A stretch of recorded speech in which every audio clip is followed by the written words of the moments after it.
അവർ 3 പേരും എപ്പോഴും ഒരുമിച്ചായിരുന്നു. ശിവകുമാർ, സേവി പന്നൂസ്, പിന്നെ Selvaraj. Sivakumar was rich, brilliant and handsome. അയ്യോ, second year ആയല്ലേ?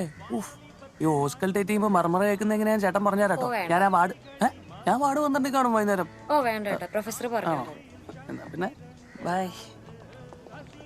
Selvaraj was different.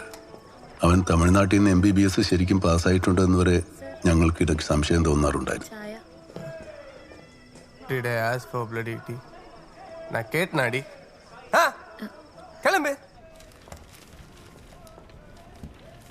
പിന്നെ സേവി, കൂട്ടത്തിൽ ഏറ്റവും കോംപ്ലിക്കേറ്റഡ് ആയ മനസ്സിന്റെ ഉടമ, ഒന്നിലും തൃപ്തനല്ലാത്ത ഒരാൾ. ഞങ്ങളെ പ്രായം കൊണ്ട് കോളേജ് സ്റ്റുഡൻസ് എന്ന് കരുതാൻ കഴിയില്ലെങ്കിലും മനസ്സുകൊണ്ട് ഞങ്ങൾ അങ്ങനെ തന്നെയായിരുന്നു.